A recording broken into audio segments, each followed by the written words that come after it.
नमस्कार दोस्तों, आइए आज हम श्री सत्यनारायण भगवान की कथा का श्रवण करेंगे।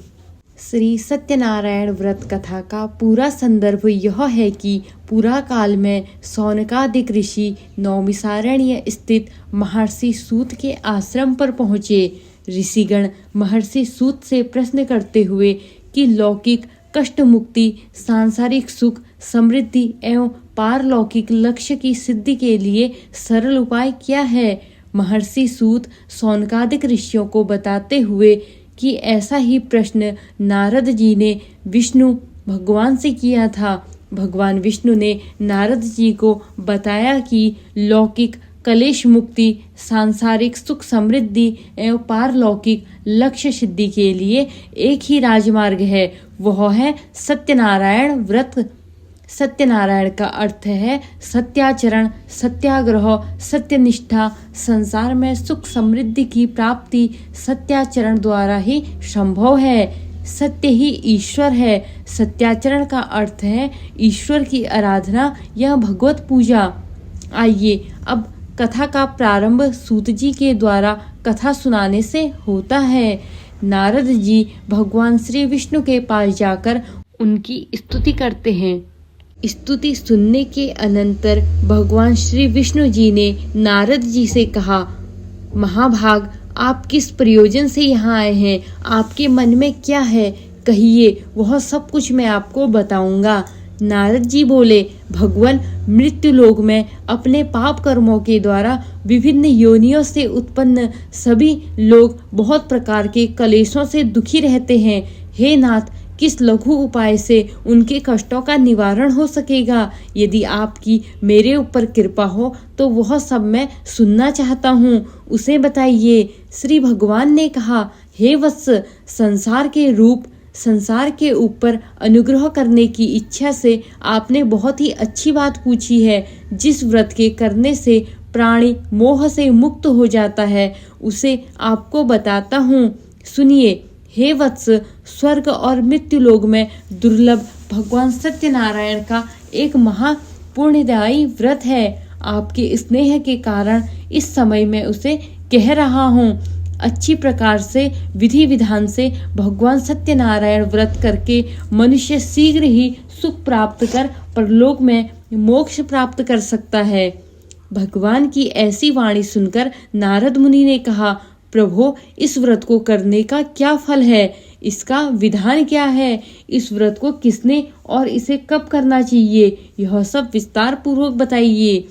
श्री भगवान ने कहा, यह सत्यनारायण व्रत दुख, शोक आदि का शमन करने वाला, धन धान्य की वृद्धि करने वाला, सौभाग्य और संतान देने वाला तथा सर्वत्र विजय प्रदान करने वाला है। जिस किसी भी दिन भक्ति और श्रद्धा से संवित होकर मनुष्य ब्राह्मणों और बंधु बांधवों के साथ धर्म में तत्पर हो सायंकाल भगवान सत्यनारायण की पूजा करें। नैवेद्य के रूप में उत्तम कोटि के भोजनीय पदार्थ को सवैया मात्र में भक्ति पूर्वक अर्पित करना चाहिए। केले के फल, घी, दूध, गेहूं का चूर्ण अथवा गेहूं के चूर्ण के अभाव में साठी चावल का चूर्ण, शक्कर या गुड़, यह सब भक्ष्य सामग्री सवैया मात्र में एकत्र कर निवेदित करनी चाहिए। बंधु बांधवों के साथ श्री सत्यनारायण भगवान की कथा सुनकर दक्षिणा देनी चाहिए। तदंतर बंधु बांधवों के साथ भोजन कराना चाहिए। भक्ति पूर्वक प्रसाद ग्रहण करके नित्य गीत आदि का आयोजन करना चाहिए। तदंतर भगवान सत्यनारायण का स्मरण करते हुए अपने अपने घर जाना चाहिए। ऐसा करने से मनुष्यों की अभिलाषा अवश्य पूर्ण होती है। विशेष रूप से कलयुग में पृथ्वी लोक में यह सबसे छोटा उपाय है। अब हम दूसरे अध्याय का श्रवण करेंगे। श्री सूत जी बोले, हे द्विजो, अब मैं पुनः पूर्व काल में जिसने यह सत्यनारायण व्रत किया था उसे भली भांति विस्तार पूर्वक कहूँगा। रमणीय काशी नामक नगर में कोई अत्यंत निर्धन रहता था। भूख और प्यास से व्याकुल होकर वह प्रतिदिन पृथ्वी पर भटकता रहता था। प्रिय भगवान ने उसे दुखी देखकर वृद्ध का रूप धारण करके उस द्विज से आदर पूर्वक पूछा, हे प्रतिदिन अत्यंत दुखी होकर तुम किस लिए पृथ्वी पर भ्रमण करते रहते हो? हे द्विजश्रेष्ठ, यह सब बतलाओ, मैं सुनना चाहता हूँ। बोला, प्रभु, मैं अत्यंत दरिद्र हूँ और भिक्षा के लिए ही पृथ्वी पर घूमा करता हूँ। यदि मेरी इस दरिद्रता को दूर करने का आपके पास कोई उपाय हो तो कृपया पूर्वक मुझे बताइए। वृद्ध बोला, हे देव, सत्यनारायण भगवान विष्णु अभिष्ट फल को देने वाले हैं। हे विप्र, तुम उनका उत्तम व्रत करो, जिनके करने से मनुष्य सभी दुखों से मुक्त हो जाता है। व्रत के विधान को भी यत्न पूर्वक कहकर वृद्ध रूपी भगवान विष्णु वहीं पर अंतर्ध्यान हो गए। वृद्ध ने जैसा कहा उस व्रत को अच्छी प्रकार से वैसा ही करूंगा, यह सोचते हुए उसको रात में नींद नहीं आई। अगले दिन प्रातः काल उठकर सत्यनारायण का व्रत करूंगा ऐसा संकल्प करके वह भिक्षा के लिए चल पड़ा। उस दिन भिक्षा में बहुत सा धन प्राप्त हुआ। उसी धन से उसने बंधु बांधवों के साथ भगवान सत्यनारायण का व्रत किया। इस व्रत के प्रभाव से वह श्रेष्ठ सभी दुखों से मुक्त होकर समस्त संपत्तियों में संपन्न हो गया। उस दिन से लेकर प्रत्येक महीने उसने यह व्रत किया। इस प्रकार भगवान सत्यनारायण के इस व्रत को करके वह श्रेष्ठ सभी पापों से मुक्त हो गया और उसने दुर्लभ मोक्ष पद को प्राप्त किया। हे विप्र, पृथ्वी पर जब भी कोई मनुष्य श्री सत्यनारायण का व्रत करेगा उसी समय उसके समस्त दुख नष्ट हो जाएंगे। इस प्रकार भगवान नारायण ने महात्मा नारद जी से जो कुछ कहा मैंने वह सब आप लोगों को कह दिया। आगे अब और क्या कहूँ? हे मुने, इस पृथ्वी पर उसे सुने हुए इस व्रत को किसने किया, हम वह सब सुनना चाहते हैं। उस व्रत पर हमारी श्रद्धा हो रही है। श्री सूत जी बोले, मुनियो, पृथ्वी पर जिसने यह व्रत किया उसे आप लोग सुने। एक बार वह द्विज श्रेष्ठ अपनी धन संपत्ति के अनुसार बंधु बांधवों तथा परिवारजनों के साथ व्रत करने के लिए उद्धत हुआ। इसी बीच एक लकड़हारा वहां आया और लकड़ी बाहर रखकर उस ब्राह्मण के घर गया। प्यास से व्याकुल वह उसको व्रत करता हुआ देख प्रणाम करके उसे बोला, प्रभु, आप यह क्या कर रहे हैं? इसके करने से किस फल की प्राप्ति होती है? विस्तार पूर्वक मुझसे कहिए। विप्र ने कहा, यह सत्यनारायण का व्रत है जो सभी मनुष्य मनोरथों को प्रदान करने वाला है।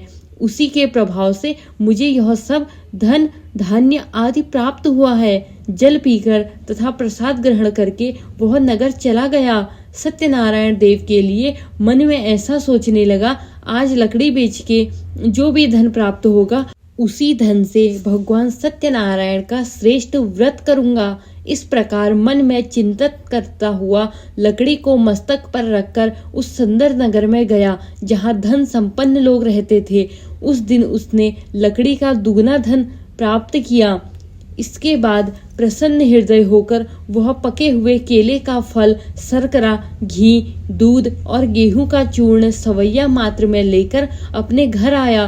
तत्पश्चात उसने अपने बंधु बांधवों को बुलाकर विधि विधान से श्री सत्यनारायण भगवान का व्रत किया। उस प्रकार व्रत के प्रभाव से वह धन पुत्र से संपन्न हो गया और इस लोक में अनेकों सुख को भोगकर अंत में सत्य सुखपुर अर्थात बैकुंठ लोक को चला गया। अब श्री सत्यनारायण कथा का तीसरा अध्याय ध्यान पूर्वक सुने। श्री सूत जी बोले, हे मुनियो, अब मैं पुनः आगे की कथा कहूँगा, आप लोग सुने। प्राचीन काल में उल्लामुख नाम का एक राजा था। वह जितेंद्रिय, सत्यवादी तथा अत्यंत बुद्धिमान था। वह विद्वान राजा प्रतिदिन देवालय जाता और धन देकर संतुष्ट करता था। कमल के समान मुख वाली उसकी धर्मपत्नी शील, विनय एवं सौंदर्य आदि गुणों से संपन्न थी तथा पतिपरायण स्त्री थी। एक राजा एक दिन अपनी धर्मपत्नी के साथ भद्रशिला नदी के तट पर श्री सत्यनारायण का व्रत कर रहा था। उसी समय व्यापार के अनेक प्रकार के पुष्कल धनराशि से संपन्न एक साधु नाम का बनिया वहां आया। भद्रशिला नदी के तट पर नाव को स्थापित कर वह राजा के समीप गया और राजा को उस व्रत में दीक्षित देखकर विनयपूर्वक पूछने लगा। साधु ने कहा, राजन, आप भक्ति युक्त चित्त से यह क्या कर रहे हैं? कृपा वह सब बताइए, इस समय मैं सुनना चाहता हूँ। राजा बोले, हे साधु, पुत्र आदि की प्राप्ति की कामना से अपने बंधु बांधवों के साथ मैं अतुल तेज संपन्न भगवान विष्णु का व्रत एवं पूजन कर रहा हूँ। राजा की बात सुनकर साधु ने आदर पूर्वक कहा, राजन, इस विषय में आप मुझे सब कुछ विस्तार से बताइए। आपके कथनानुसार मैं व्रत एवं पूजन करूंगा। मुझे भी संतान आदि नहीं है, इससे अवश्य ही संतान की प्राप्ति होगी। ऐसा विचार कर वह व्यापारी निवृत्त हो आनंद पूर्वक अपने घर गया। अपनी भार्या से संतान आदि प्राप्त करने वाले इस व्रत को विस्तार पूर्वक बताया तथा जब मुझे संतान प्राप्ति होगी तब मैं इस व्रत को करूंगा। इस प्रकार उस साधु ने अपनी भार्या लीलावती से कहा। एक दिन उसकी लीलावती नाम की सती साध्वी भार्या पति के साथ आनंद चित्त से ऋतुकालीन धर्माचरण में प्रवृत्त हुई और भगवान श्री सत्यनारायण की कृपा से उसकी वह भार्या गर्भिणी हुई। 10वें महीने से उसने कन्या रत्न की उत्पत्ति हुई और वह शुक्ल पक्ष के चंद्रमा की भांति दिन प्रतिदिन बढ़ने लगी। उस कन्या का कलावती नाम रखा गया। इसके बाद जब एक दिन लीलावती ने अपने स्वामी से मधुर वाणी में कहा, आप पूर्व में संकल्पित श्री सत्यनारायण के व्रत को क्यों नहीं कर रहे हैं? साधु बोला, प्रिय, इसके विवाह के समय व्रत करूंगा। इस प्रकार अपनी पत्नी को भली भांति आश्वस्त कर वह व्यापार करने के लिए नगर की ओर चला गया। इधर कन्या कलावती पिता के घर में बढ़ने लगी। तदंतर धर्मज्ञ साधु ने नगर के साखियों के साथ क्रीड़ा करती हुई अपनी कन्या को विवाह योग्य देखकर आपस में मंत्रणा करके कन्या विवाह के लिए श्रेष्ठ वर का अन्वेषण करो, ऐसा दूत से कहकर शीघ्र ही उसे भेज दिया। उसकी आज्ञा प्राप्त करके दूत कांचन नामक नगर में गया और वहां एक से एक वणिक का पुत्र लेकर आया। उस साधु ने उस वणिक के पुत्र को सुंदर और गुणों से संपन्न देखकर अपनी जाति के लोगों तथा बंधु बांधवों के साथ संतुष्ट चित्त हो विधि विधान से वणिक पुत्र के हाथ में कन्या का दान कर दिया। उस समय वह साधु बनिया दुर्भाग्यवश भगवान का वह उत्तम व्रत भूल गया। पूर्व संकल्प के अनुसार विवाह के समय में व्रत न करने के कारण भगवान उस पर रुष्ट हो गए। कुछ समय के पश्चात अपने व्यापार कर्म में कुशल वह साधु बनिया काल की प्रेरणा से अपने दामाद के साथ व्यापार करने के लिए समुद्र के समीप स्थित रत्नासारपुर नामक सुंदर नगर में गया और उसने श्री संपन्न दामाद के साथ वहां व्यापार करने लगा। उसके बाद वे दोनों राजा चंद्रकेतु के रमणीय उस नगर में गए। उसी समय भगवान श्री सत्यनारायण ने उसे भ्रष्ट प्रतिज्ञ देखकर इसे दारुण, कठिन और महान दुख प्राप्त होगा यह श्राप दे दिया। एक दिन एक चोर राजा के चंद्रकेतु के धन को चुराकर वहीं आया और जहां दोनों वणिक स्थित थे वह अपने पीछे दौड़ते हुए दूतों को देखकर भयभीत से धन वहीं छोड़कर शीघ्र ही छिप गया। इसके बाद राजा के दूत वहां आए। वहां वह साधु वणिक था। वहां राजा के धन को देखकर वे दूत उन दोनों वणिक पुत्रों को बांधकर ले आए और हर्षपूर्वक दौड़ते हुए राजा से बोले, प्रभु, हम दो चोर पकड़ लाए हैं, इन्हें देखकर आप आज्ञा दे। राजा की आज्ञा से दोनों शीघ्र ही दृढ़तापूर्वक बांधकर बिना विचार किए महान कारागार में डाल दिए गए। भगवान सत्यदेव की माया से किसी ने उन दोनों की बात नहीं सुनी और राजा चंद्रकेतु ने उन दोनों का धन भी ले लिया। भगवान के श्राप से वणिक के घर में उसकी भार्या भी अत्यंत दुखित हो गई और उनके घर में सारा का सारा जो धन था वह चोर ने चोर लिया। लीलावती शारीरिक तथा मानसिक पीड़ाओं से युक्त भूख और प्यास से दुखी हो अन्न की चिंता से दर दर भटकने लगी। कलावती कन्या भी भोजन के लिए इधर उधर प्रतिदिन घूमने लगी। एक दिन भूख से पीड़ित कलावती एक के घर गई। वहां जाकर उसने श्री सत्यनारायण के व्रत पूजन को देखा। वहां बैठकर उसने कथा सुनी और वरदान मांगा। उसके बाद प्रसाद ग्रहण करके वह कुछ रात होने पर घर गई। माता ने कलावती कन्या से प्रेम पूर्वक पूछा, पुत्री, रात में तू कहाँ रुक गई थी? तुम्हारे मन में क्या है? कलावती कन्या ने तुरंत माता से कहा, माँ, मैंने एक घर में मनोरथ प्रदान करने वाला व्रत देखा। कन्या की उस बात को सुनकर वह वणिक की भार्या व्रत करने को उद्यत हुई और प्रसन्न मन से उस साध्वी ने बंधु बांधवों के साथ भगवान श्री सत्यनारायण का व्रत किया तथा इस प्रकार प्रार्थना की, भगवान, आप हमारे पति एवं जमाता के अपराध को क्षमा करें। वे दोनों अपने घर शीघ्र आ जाएं। इस व्रत से भगवान सत्यनारायण पुनः संतुष्ट हो गए तथा उन्होंने नृपश्रेष्ठ चंद्रकेतु को स्वप्न दिखाया और स्वप्न में कहा, नृपश्रेष्ठ, प्रातःकाल दोनों वणिकों को छोड़ दो और वह सारा धन भी दे दो जो तुमने उनसे छीन लिया था, अन्यथा राज्य, धन एवं पुत्र सहित तुम्हारा सर्वनाश कर दूंगा। राजा ने स्वप्न में ऐसा कहकर भगवान सत्यनारायण अंतर्ध्यान हो गए। इसके बाद प्रातःकाल राजा ने अपने सभासदों के साथ सभा में बैठकर अपना स्वप्न लोगों को बताया और कहा, दोनों बंदी वणिक पुत्रों को शीघ्र ही मुक्त कर दो। राजा की ऐसी बात सुनकर वे राजपुरुष दोनों महाजनों को बंधन मुक्त करके राजा के सामने लाकर विनयपूर्वक बोले, महाराज, बेड़ी बंधक से मुक्त करके दोनों वणिक पुत्र लाए गए हैं। इसके बाद दोनों महाजन नृपश्रेष्ठ चंद्रकेतु को प्रणाम करके अपने पूर्व वृत्तांत का स्मरण करते हुए भय विहीन हो गए और कुछ बोल न सके। राजा ने वणिक पुत्रों को देखकर आदर पूर्वक कहा, आप लोग के पारबद्धवश यह महान दुख प्राप्त हुआ है। इस समय अब कोई भय नहीं है। ऐसा कहकर उनकी बेड़ी खुलवाकर शौरकर्म आदि कराया। राजा ने वस्त्र अलंकार देकर उन दोनों वणिक पुत्रों को संतुष्ट किया तथा सामने बुलाकर वाणी द्वारा अत्यधिक आनंदित किया। पहले जो धन लिया था उससे दूना करके दिया। उसके बाद राजा ने पुनः उनसे कहा, साधो, अब आप अपने घर को जाइए। राजा को प्रणाम करके आपकी कृपा से हम जा रहे हैं। ऐसा कहकर उन दोनों महावैश्यों ने अपने घर की ओर प्रस्थान किया। श्री सत्यनारायण कथा का चौथा अध्याय। श्री सूत जी बोले, साधु बनिया मंगलाचरण कर और ब्राह्मणों को धन देकर अपने नगर के लिए चल पड़ा। साधु के कुछ दूर जाने पर भगवान सत्यनारायण की सत्यता की परीक्षा के विषय में जिज्ञासा हुई। साधु, तुम्हारी नाव में क्या भरा है? तब धन से मद में चूर दोनों महाजनों ने अवहेलना पूर्वक हंसते हुए कहा, दंडित क्यों पूछ रहे हो? क्या कुछ द्रव्य लेने की इच्छा है?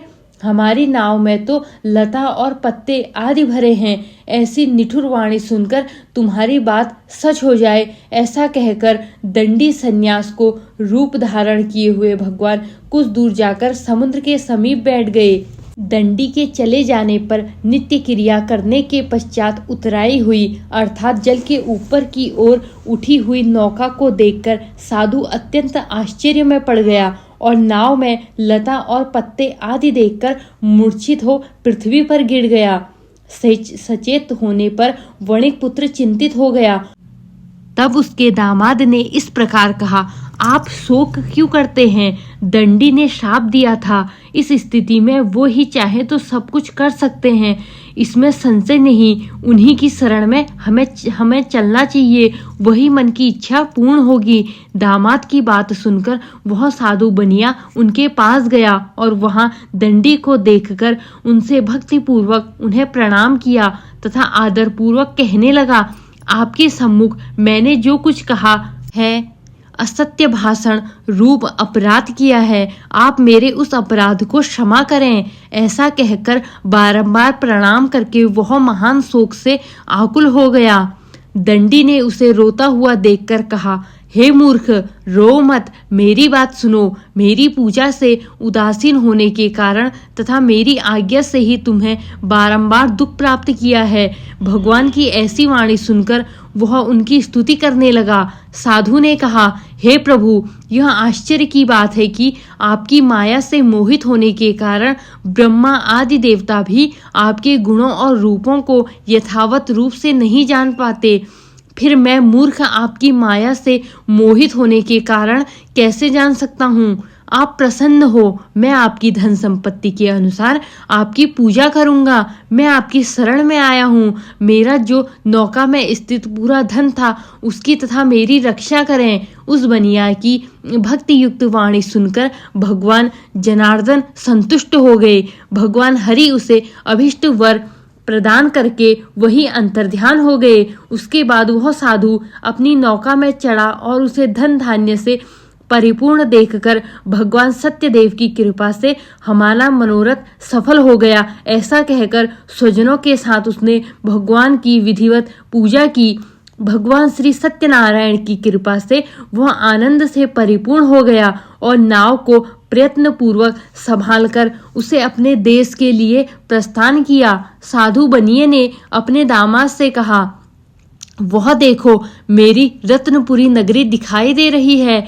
इसके बाद उसने अपने धन के रक्षक दूत को अपने आगमन का समाचार देने के लिए अपनी नगरी में भेजा। उसके बाद उस दूत ने नगर में जाकर साधु की भार्या को देख हाथ जोड़कर प्रणाम किया तथा उसके लिए अभिष्ट बात कही। सेठ जी अपने दामाद तथा बंधु वर्गों के साथ बहुत सारा धन धान्य से संपन्न होकर नगर के निकट पधार गए हैं। दूत के मुख से यह बात सुनकर वह महान आनंद से विहल हो गई और उस साध्वी ने श्री सत्यनारायण की पूजा करके अपनी पुत्री से कहा, मैं साधु के दर्शन के लिए जा रही हूँ, तुम शीघ्र आओ। माता का ऐसा वचन सुनकर व्रत को समाप्त करके प्रसाद का परित्याग कर वह कलावती भी अपने पति का दर्शन करने के लिए चल पड़ी। इससे भगवान सत्यनारायण रुष्ट हो गए और उन्होंने उसके पति को तथा नौका को धन के साथ हरण करके जल में डुबो दिया। इसके बाद कलावती कन्या अपने पति को न देख महान शोक से रुदन करती हुई पृथ्वी पर गिर पड़ी। नाव का अदर्शन तथा कन्या के को अत्यंत दुखी देख भयभीत मन से साधु बनिए ने सोचा, यह क्या आश्चर्य हो गया है। नाव का संचालन करने वाले भी सभी चिंतित हो गए। तदंतर वह लीलावती भी कन्या को देखकर विहल हो गई और अत्यंत दुख से विलाप करती हुई अपने पति से इस प्रकार बोली, अभी अभी नौका के साथ वह कैसे अलक्षित हो गया। न जाने किस देवता की उपेक्षा से वह नौका हरण कर ली गई, अथवा श्री सत्यनारायण का महात्म्य कौन जान सकता है। ऐसा कहकर वह स्वजनों के साथ विलाप करने लगी और कलावती कन्या को गोद में लेकर रोने लगी। कलावती कन्या भी अपने पति के नष्ट हो जाने पर दुखी हो गई और पति की पादुका लेकर उनका अनुगमन करने के लिए उनसे मन ही में निश्चय किया। कन्या के इस प्रकार के आचरण को देख भार्या सहित वह धर्मज्ञ साधु बनिया अत्यंत शोक संतप्त हो गया और सोचने लगा, या तो भगवान सत्यनारायण ने यह अपहरण किया है अथवा हम सभी भगवान सत्यदेव की माया से मोहित हो गए हैं। अपनी धन शक्ति के अनुसार मैं भगवान श्री सत्यनारायण की पूजा करूंगा। सभी को बुलाकर इस प्रकार कहकर उसने अपने मन की इच्छा प्रकट की और बारंबार भगवान सत्यदेव को दंडवत प्रणाम किया। इससे दोनों के परिपालक भगवान सत्यदेव प्रसन्न हो गए। भक्त वत्सल भगवान ने कृपा पूर्वक कहा, तुम्हारी कन्या प्रसाद छोड़कर अपने पति को देखने चली आई। निश्चय ही इसी कारण उसका पति अदृश्य हो गया है। यदि घर जाकर प्रसाद ग्रहण करके वह पुनः आए तो साधु बनिया तुम्हारी पुत्री पति को प्राप्त करेगी, इसमें संशय नहीं है। कन्या कलावती भी आकाश मंडल से ऐसी वाणी सुनकर शीघ्र ही घर गई और उसने प्रसाद ग्रहण किया। पुनः आकर स्वजनों तथा अपने पति को देख तब कलावती कन्या ने अपने पिता से कहा, आप तो घर चले, विलंब क्यों कर रहे हैं? कन्या की बहुत बात सुनकर वणिक पुत्र संतुष्ट हो गया और विधि विधान से भगवान श्री सत्यनारायण का पूजन करके धन तथा बंधु बांधवों के साथ अपने घर गया। तदंतर पूर्णिमा तथा संक्रांति पर्वों पर भगवान सत्यनारायण का पूजन करते हुए इस लोक में सुख भोग कर अंत में वह सत्यपुर वैकुंठ को चला गया। 5वां अध्याय। श्री सूत जी बोले, श्रेष्ठ मुनियों, अब इसके बाद मैं दूसरी कथा कहूंगा, आप लोग ध्यान से सुने। अपनी प्रजा का पालन करने में तत्पर तुंगध्वज नामक एक राजा था। उसने सत्यदेव के प्रसाद का परित्याग करके दुख प्राप्त किया। एक बार वह वन में जाकर और वहां बहुत से पशुओं को मारकर वृट वृक्ष के नीचे आया। वहां उसने देखा कि गोपगण बंधु बांधुओं के साथ संतुष्ट होकर भक्ति पूर्वक भगवान सत्यदेव की पूजा कर रहे हैं। राजा यह देखकर भी अहंकारवश न तो वहां गया और न ही उसने भगवान सत्यनारायण को प्रणाम किया।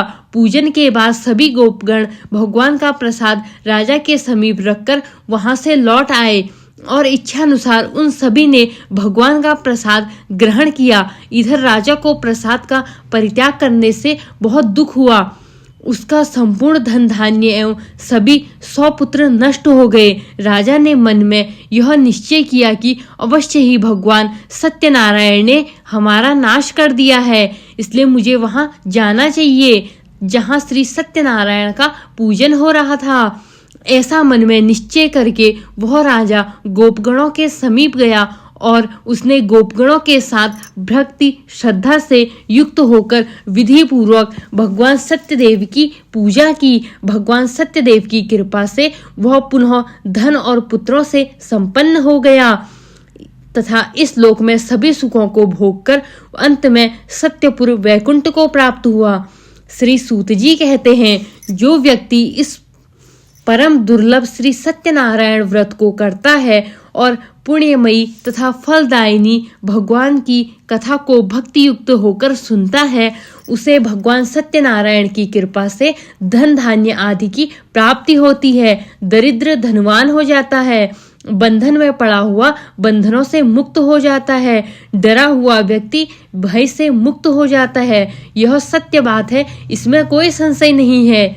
इस लोक में वह सभी फलों का भोग प्राप्त करके अंत में सत्यपुर वैकुंठ लोक को जाता है। इस प्रकार मैंने आप लोगों से भगवान सत्यनारायण के व्रत को कहा, जिसे करके मनुष्य सभी दुखों से मुक्त हो जाता है। कलयुग में तो भगवान सत्यदेव की पूजा विशेष फल प्रदान करने वाली है। भगवान विष्णु को ही कुछ लोग काल, कुछ लोग सत्य, कोई ईश और कोई सत्यदेव तथा दूसरे लोग सत्यनारायण नाम से कहेंगे। अनेक रूप धारण करके भगवान सत्यनारायण सभी का मनोरथ सिद्ध करते हैं। कलयुग में सनातन भगवान विष्णु ही सत्यव्रत रूप धारण करके सभी का मनोरथ पूर्ण करने वाले होंगे। हे श्रेष्ठ मुनियों, जो व्यक्ति नित्य भगवान सत्यनारायण की इस व्रत कथा को पढ़ता है, सुनता है, भगवान सत्यनारायण की कृपा से उसके सभी पाप नष्ट हो जाते हैं। हे मुनीश्वरों, पूर्व काल में जिन लोगों ने भगवान सत्यनारायण का व्रत किया था, उसके अगले जन्म का वृत्तांत कहता हूँ, आप लोग सुने। महान प्रज्ञा संपन्न सत्यनारायण व्रत करने के प्रभाव से दूसरे जन्म में सुदामा हुए और उस जन्म में भगवान श्री कृष्ण का ध्यान करके उन्होंने मोक्ष प्राप्त किया। लकाहारा भिल्ल गुहों का राजा हुआ और अगले जन्म में उन्होंने भगवान श्री राम की सेवा करके मोक्ष प्राप्त किया। महाराज उल्का मुख दूसरे जन्म में राजा दशरथ हुए। उन्होंने श्री रंगनाथ जी की पूजा करके अंत में वैकुंठ प्राप्त किया। इसी प्रकार धार्मिक और सत्यव्रती साधु पिछले जन्म में सत्यव्रत के प्रभाव से दूसरे जन्म में मोरध्वज नामक राजा हुआ। उसने ओर से खींचकर अपने पुत्र की आधी देह भगवान विष्णु को अर्पित करके मोक्ष प्राप्त किया। महाराजा तुंगध्वज जन्मांतर के स्वाम्यभुव मनु हुए और भगवत संबंधी संपूर्ण कार्यों का अनुष्ठान करके वैकुंठ लोक को प्राप्त हुए। जो गोपगण थे वे सब जन्मांतर में ब्रजमंडल में निवास करने वाले गोप हुए और सभी राक्षसों का संहार करके उन्होंने भी भगवान का शाश्वत धाम गोलोक प्राप्त किया। इस प्रकार श्री स्कंद पुराण के अंतर्गत रेखाखंड में श्री सत्यनारायण कथा का यहाँ 5वां अध्याय पूर्ण होता है। श्री सत्यनारायण व्रत का अनुष्ठान करके मनुष्य सभी दुखों से मुक्त हो जाता है। कली काल में सत्य की पूजा विशेष रूप से फलदायी होती है। सत्य के अनेक नाम हैं, यथा सत्यनारायण, सत्यदेव, सनातन, सत्य रूपी विष्णु। भगवान कलयुग में अनेक रूप धारण करके लोगों को मनवांछित फल देते हैं। आइए अब आप सत्यनारायण कथा का उद्देश्य जानिए। वेदों के अनुसार सत्यनारायण कथा करने से हजारों वर्षों के यज्ञ के बराबर फल मिलता है। श्री सत्यनारायण कथा को सुनने से भी सौभाग्य की प्राप्ति होती है। पौराणिक कथा के अनुसार सत्यनारायण कथा को सुनने वाले को उपवास अवश्य रखना चाहिए। ऐसा माना जाता है कि श्री हरि विष्णु इससे जीवन की सभी समस्याओं को दूर करने में सक्षम हैं। स्कंद पुराण के अनुसार श्री सत्यनारायण भगवान विष्णु का स्वरूप है। कहा जाता है कि ऐसी स्थिति में सत्यनारायण कथा सुनने और करने से भगवान विष्णु भक्त पर कृपा करते हैं और यह श्री सत्यनारायण कथा का व्रत किसी के भी जीवन में खुशी और शांति लाता है। धन्यवाद दोस्तों। श्री सत्यनारायण भगवान विष्णु जी की यह कथा आपको कैसी लगी कमेंट्स में जरूर बताइएगा दोस्तों। और अगर आपको हमारे द्वारा बनाई गई वीडियोस अच्छी लगती हैं तो प्लीज वीडियोस को लाइक करिएगा और हमारे चैनल को सब्सक्राइब करना नहीं भूलिएगा। धन्यवाद दोस्तों। बोलिए सत्यनारायण भगवान की जय।